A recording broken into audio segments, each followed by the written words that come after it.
What up? It's your boy T-Bird in reaction. Since unfortunately YouTube not only blocked both my Tales from the Hood 2 video, but Wrong Turn 2, which I was planning on making a premiere today, I'm going to do a kill count for y'all right now too. If I feel like it, I might do two. But I'm going to get one out the way, which is one y'all been asking for, which is back on the, the Firefly trilogy, whatever. This is Three from Hell, was the latest one that came out in 2019. This one is also the last movie to be featured Sid Haig. You know, the last movie was General. It was also one of the last movies that Sid Haig appeared on for his untimely passing not too long ago after this. Or I think it came out around the same time the movie he passed, around the same time the movie released, or just before the movie released, but still. So this was somewhat, I think, was a possible release in a way. So anyway, without further ado, first RP Sid Haig, and let's check it out.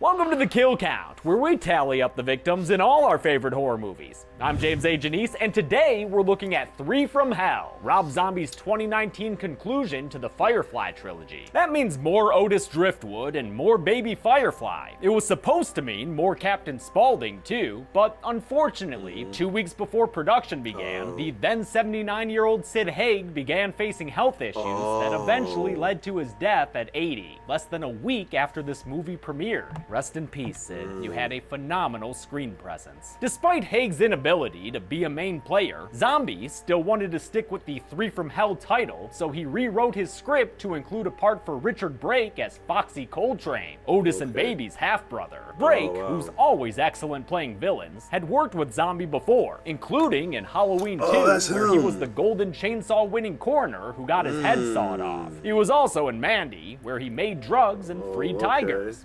Bye, Lizzie. Lizzie's such a good kitty. Though it was difficult to jump into a cast that already had so much history and chemistry, Brake succeeded in making Foxy feel at home with the Fireflies. Unfortunately, this movie as a whole just isn't very good. It takes place 10 years after the ending of Devil's Rejects that literally everyone agreed was memorable and conclusive. Is there gonna be another Devil's Rejects? No. Why? Because we're fucking dead. By undoing that impactful ending, Three from Hell immediately starts off on a rough foot, is not helped by the fact that it's basically a wholesale rehash of the Devil's Rejects, complete with another road trip and hiding out in another motel. Not too surprising, really, given that even the movie poster is an exact copy of the Devil's Rejects. The most— Alright, hold up a second. I'm gonna, give me a second. Okay, I'm back. Let's get it.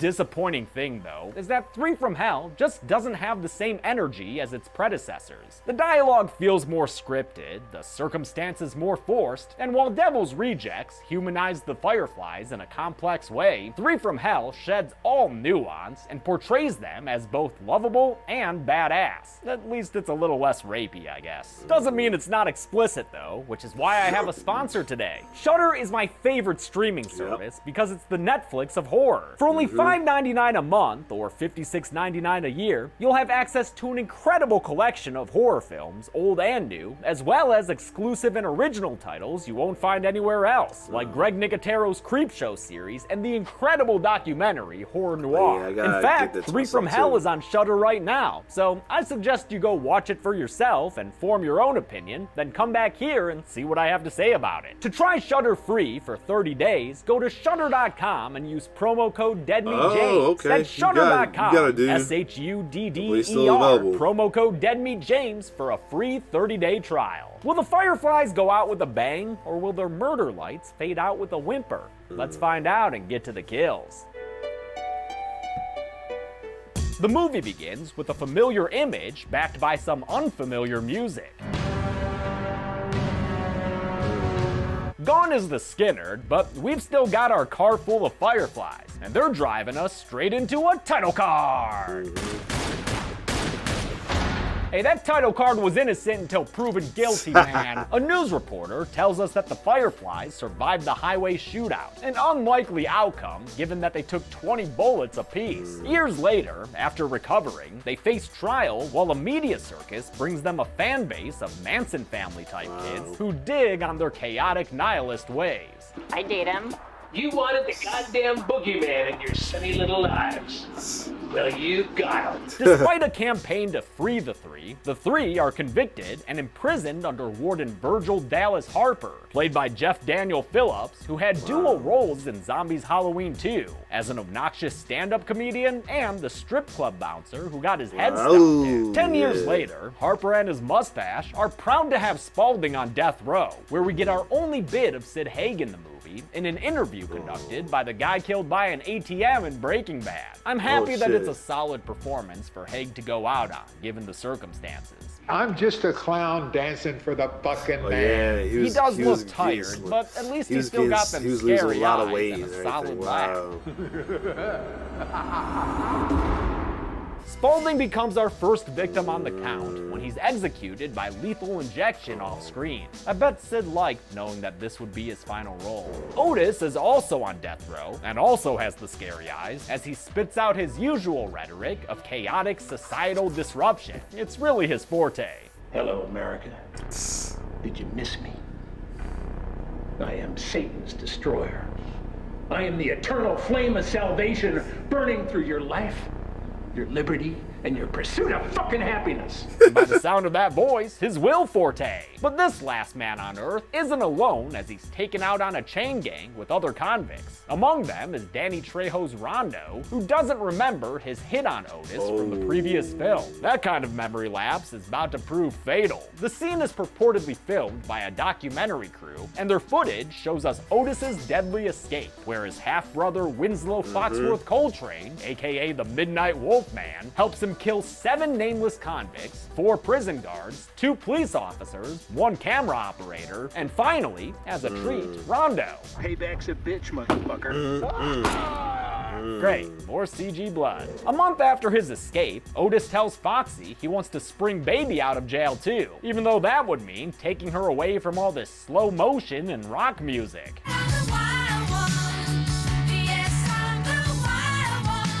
She also gets to hang out with Dee Wallace over there, who we've seen as Donna Trenton in Cujo, and Laurie's mom in Zombies Halloween. Oh, and hey, that other guard is played by Jan Hogue, who was receptionist Candy in The Dentist. Fun. Baby, aka Vera Ellen Firefly, is up for parole for the first time ever. But something tells me she's gonna have a hard time successfully making her case. My rules, or the Grim Reaper comes a rolling through in a big black Cadillac. Hey, bitch, hop in! You dig? Yeah, I dig. Parole denied. Try not to take it the wrong way, though, baby. You can always— Aw, you headbutted Dee Wallace in the face. Oh, come on. Look how you made America's mom of the 80s look. Fucking bitch! And what you've made her say. An arm-dangling sheriff, played by Richard Reilly, tells the public they're still looking for Otis and Foxy, who are such wanted men that random hunters try to apprehend them for reward money. This is Tony Commando and his wife Nebraska, who's played by Lucinda Jenny. She was in the '96 adaptation of Stephen King's Thinner, and hey, look at that, married Bill Moseley in 2017. Their citizen's arrest goes exactly how you'd expect it to. Foxy talks about guys shitting and pissing on Nebraska, and that kind of vulgar talk blows Tony's mind. Ooh! Well, the talk and the gun that Otis just fired. In real life, it was an awesome-looking blood cannon thing. Man, I'd love to get shot with one of those. Foxy picks some Tony skull from his eye before he and Otis get up to their old face, skin, and trick, hanging Nebraska's visage on a tree across from her. We don't see her die on screen, but I'm just gonna assume that she does. Just fucked up. Greta, the guard played by Dee Wallace, wants Baby to pay for that broken nose of hers. She sticks her in a cell that has some sort sort of sewer tunnel looking back entrance to it, out of which two rough and tumble prisoners named Poker and Slackjaw emerge. The latter played by Dot Marie Jones, who was a coach in both Glee and Lizzie McGuire. They threaten her with rape and violence, which is of course what Greta's counting on. But after a bunch of squishy stabbings and unnecessary freeze frames, Greta returns to the cage to find Baby just fine, with Poker and Slackjaw dead on the ground. What do you have to say about that, baby? Same thing you always say, huh? Warden Harper and his parole board brother-in-law Gerard James return to Harper's house to find Harper's wife Judy and Gerard's fiance Heather Starship Galen tied to chairs at the dinner table. Otis and Foxy emerge brandishing guns and start playing their usual hits, namely threats of sexual violence. Oh, it's a black guy. Also non-sexual violence, like when Otis shoots Gerard in the side. You're in a Rob Zombie movie, lady. That's what's happening. Interracial? It's not gonna get any better. I'm sorry. Not that she wouldn't know. Heather is played by Sylvia Jeffries, who was previously in Rob Zombie's Halloween 2 as stripper Misty Dawn. Otis demands that the warden free Baby from prison as Foxy engages in a heated conversation with Judy. Don't call me bitch. I can call you whatever I want. You're gonna love it. Oh shit.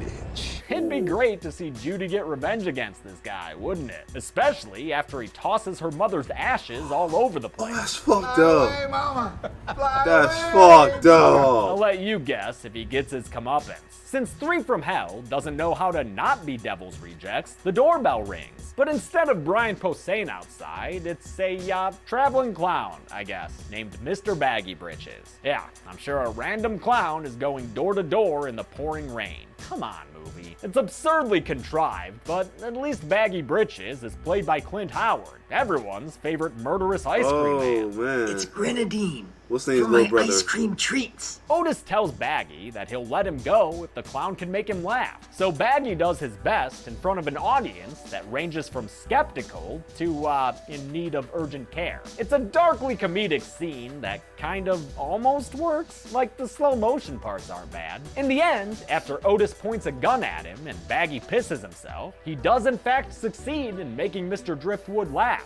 so he gets to live, right? Ooh.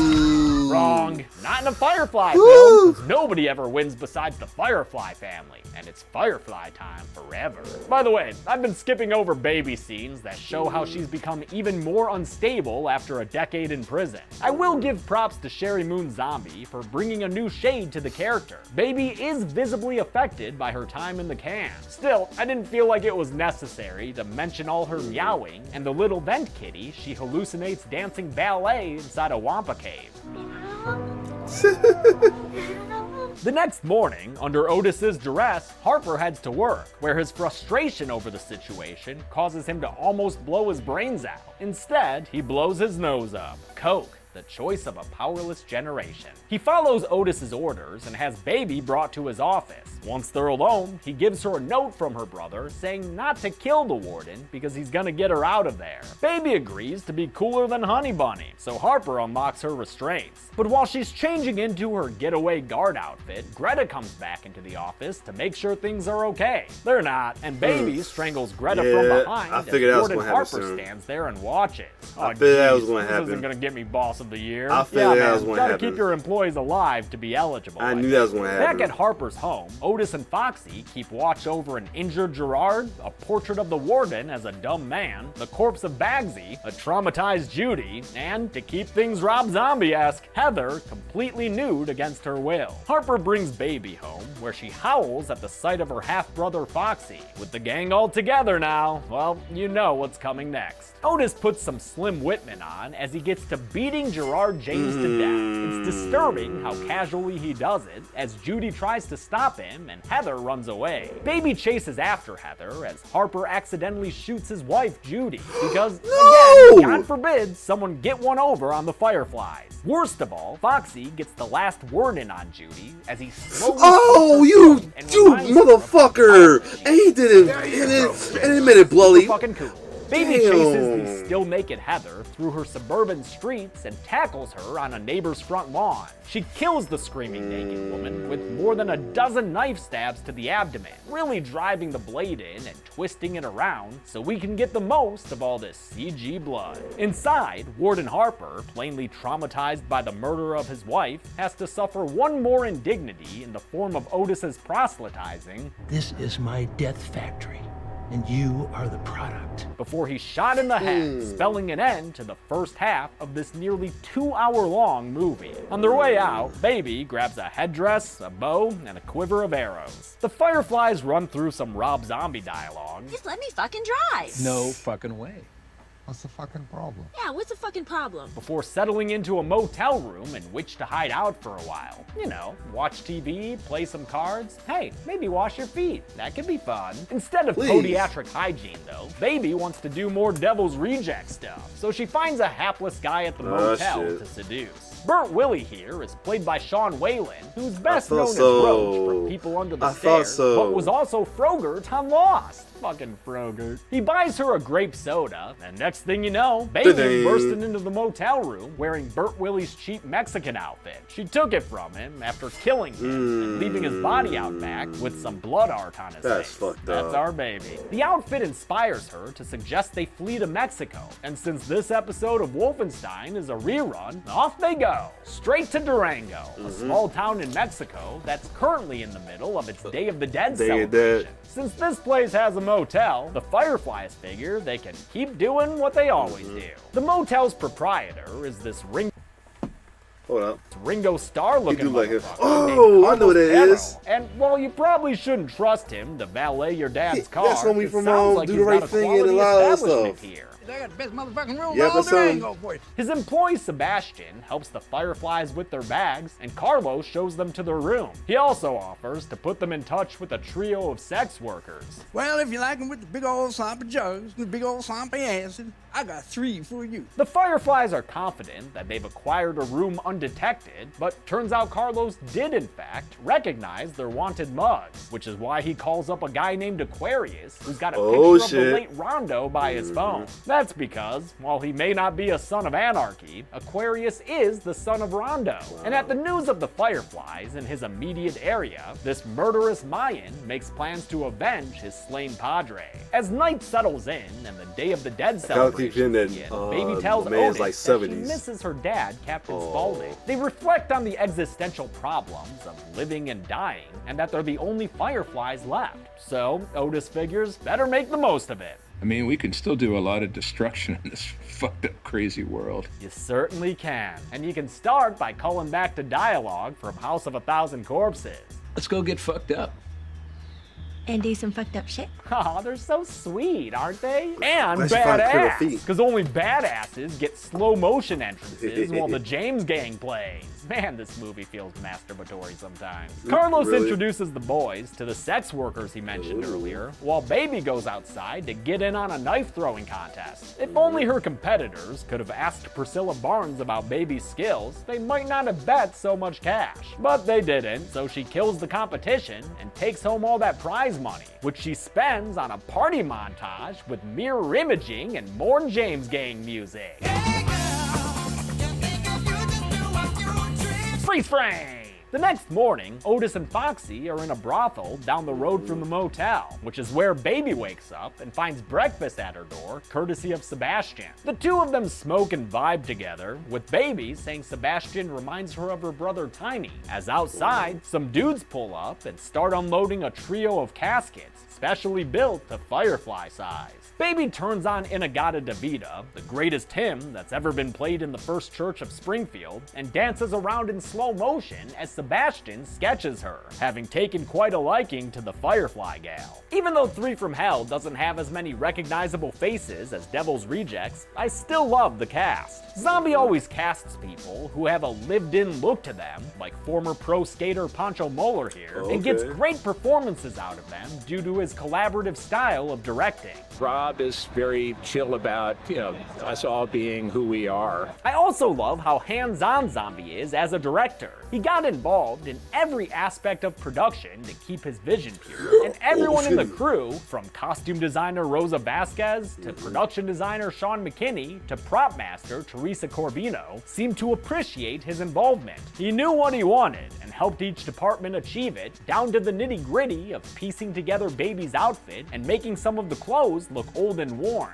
Yeah, he does a lot of the aging himself, actually. And he does a freaking damn good job at it. Baby and Sebastian finally notice that something's going on outside when a couple of vans pull up and unload a crap ton of armed guys in lucha masks. Who are they?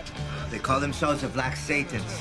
They're killers. And if Carlos's pointing is any indication, the Black Satans are here to kill some Fireflies. Sebastian tells Baby to stay safe and hide while he runs down the road to give her brothers the heads up. He gets to Otis's room and gives him the word right as one of Satan's little helpers begins pounding at the door. Sex worker Juanita goes to answer it, and when she does, the Black Satans open fire, killing her and fellow sex worker Princesa, who is shot right through the face. Otis fends off their attack, while across town, another Black Satan is on the prowl for Baby. But she lies in wait and shoots him in the neck with an arrow, and stabs him a whole bunch of times to finish him off. Man, no wonder this movie's 2 hours long. All this goddamn slow motion, we should call this thing 300 from hell. As Iron Butterfly swells back onto the soundtrack, another professional assassin somehow allows himself to get killed by Baby when she shoots an arrow through the back of his head. Really? It was that easy for her to kill these dudes? It was not easy for them to film these bow and arrow kills, though. First off, Sherry Moon Zombie had to learn how to shoot a bow from weapons specialist Anthony DeLongis. She was able to get it down, but because of safety issues, they couldn't have her shoot any real arrows on set, especially indoors. That meant VFX company Shockbox had to make it all happen in post. They erased the string, recreated it digitally, built a 3D arrow in Maya, and made sure the lighting effects on it matched the lighting in the scene.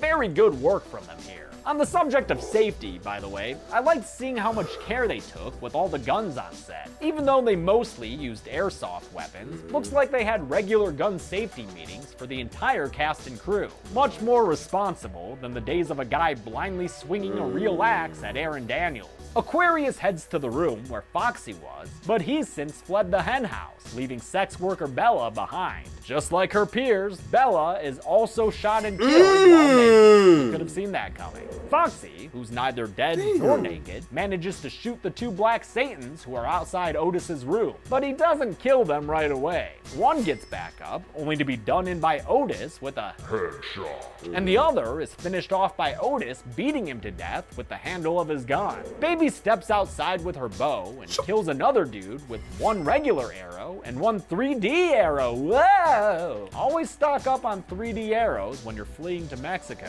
Otis and Foxy separate to tend to different tasks, but Foxy is quickly held up at gunpoint by Aquarius. Otis manages to catch up with Carlos, who's attempting to flee Durango, even though he claims he's innocent of this setup. Man, I'm just a middleman stuck in the middle, in the middle, in the middle. Never one for babble, Otis shoots Carlos until he bursts into a bunch of CG blood and dies on his car horn.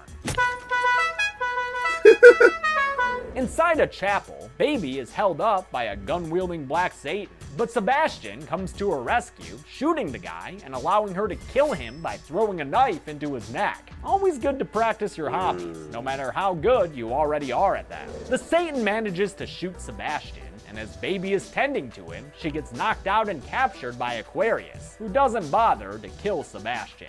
You're not even worth the bullet. Aquarius ties up Baby and Foxy and calls for Otis to come out and play, though he doesn't emerge until after a bullet is put into Foxy's chest. Otis and Aquarius square off, and though he clearly has the upper hand, Aquarius makes a deal. He says he'll let Baby live if Otis can defeat Creep, this super tall Black Satan, in an all-out machete fight! Creep is played by ex-football player Matthew Willig, whose 6'8" stature intimidated Bill Moseley despite all the machete training he received from Australian stunt coordinator Stephen Dunleavy. Bill, the insecure actor, like trying to remember my lines, get out of the way and let Otis handle this. During the fight, Sebastian sneaks his way to the captives and cuts Foxy and Baby free. Aw, that was nice of him. Too bad he gets killed for it, shot in the head by a random Black Satan Satan, who is then shot and killed by the newly freed Foxy. The distraction gives Otis and Baby the upper hand, and Otis wins his fight against Creep by stabbing him repeatedly in the stomach with his machete. They disarm Aquarius and stick him in a casket, then stand over him for a while, waiting for his spirit to break. When they determine that's happened, they ask him for his last words, which end up being the usual. Fuck you. Fuck you! Bang, bang, They bang. always say that. Oh, no, man. Fuck you! Bang, bang. Adios, motherfucker. With that, the final obstacle in the Firefly family's way gets lit on fire and burned to death inside a casket, which Otis finds hilarious. Huh, you'd think this movie might have ended with the Fireflies finally paying for all their misdeeds. But no, the movie ends with them walking away from yet another victim, because the Fireflies always go over, and it's always Firefly time.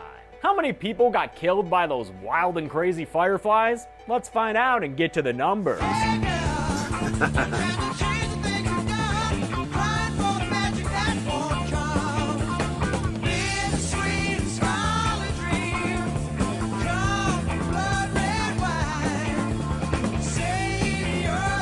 Really?